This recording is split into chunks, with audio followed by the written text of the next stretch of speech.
The way their hands moved, too practiced, too precise, made his stomach churn, but he was hungry. He forced himself to eat. The food was warm. The fire was warm.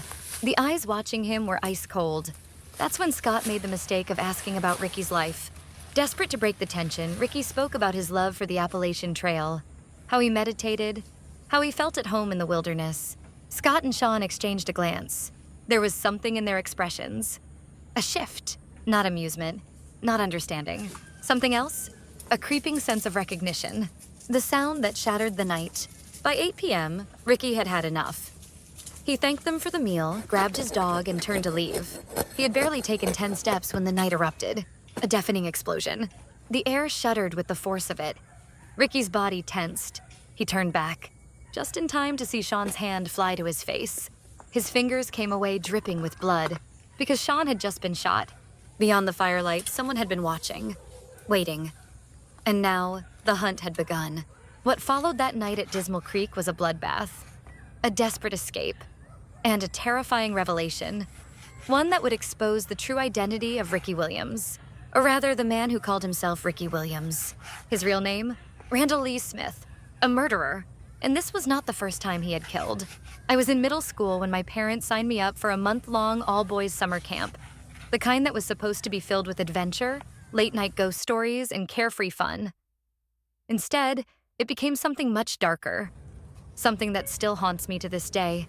The camp itself was every bit the rustic, isolated place you'd expect.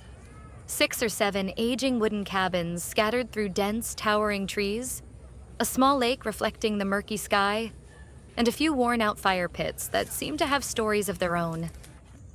The nearest town was a 4-hour drive away, leaving us entirely cut off from the outside world. At the time, I didn't think much of it. Looking back, that isolation made it all the more terrifying.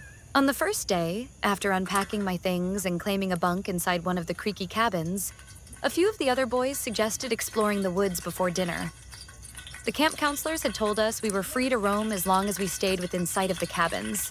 It felt safe enough. As we wandered through the forest, kicking at fallen branches and daring each other to go farther, one of the boys suddenly stopped short, his face draining of color. Following his gaze, I spotted what had paralyzed him. An older man, standing just a few yards away between the trees, watching us. He didn't move. He didn't say a word. He just stood there. The man looked completely out of place, disheveled and unkempt. His clothes stained with dirt and his unshaven gray beard wiry and uneven. Something about his presence sent a wave of unease washing over me. My mind tried to rationalize it. Maybe he was one of the older camp staff, someone we hadn't met yet. Maybe he was just a harmless old hermit who lived nearby. But then he smiled. A slow, unsettling grin that didn't reach his eyes. One of the boys mumbled a greeting, though none of us dared approach. I forced an awkward wave, my heart hammering in my chest. The man didn't respond. He just kept staring. That was enough for us. We turned and bolted back to our cabin. That night, after much debate, we told one of the counselors about the strange man. He took us seriously, far more seriously than we expected. Within minutes, several of the adult staff grabbed flashlights and ventured into the woods to investigate. They came back empty-handed. The man was gone. Even more unsettling, when we asked if he was a counselor, they hesitated before finally admitting that, no one at the camp matched our description. After that, I didn't explore much. None of us did. But whatever terror we felt that day was nothing compared to what would happen a few nights later. It was the 4th night when everything spiraled into something out of a nightmare. I woke suddenly in the darkness, my senses tingling with unease. But at first, I didn't know why. Then I heard it. The unmistakable sound of the cabin door handle rattling. Someone was trying to get in. The first thought that crossed my mind was that it was one of the counselors making their late-night rounds, checking to make sure our doors were locked. They usually knocked before reminding us to go to sleep. But this time, there was no knock. Just the quiet, deliberate sound of metal clicking as someone toyed with the lock.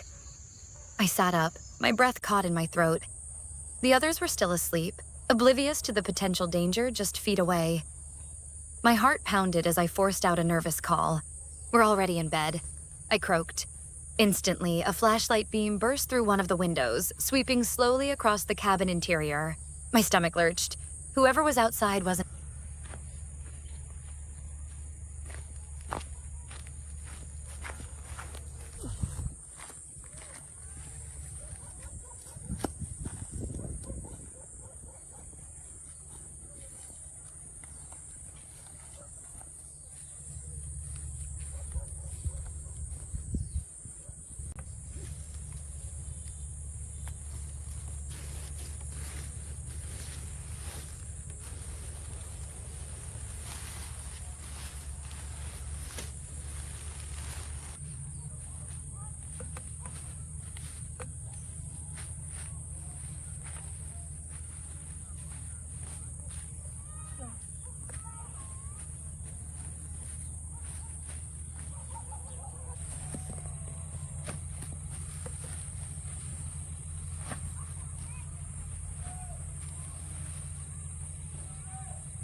nhấc cái này.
Cầm đũa thì ấy kiểu gì là anh Tuấn.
tay trở đâu. Đây đang có cái chân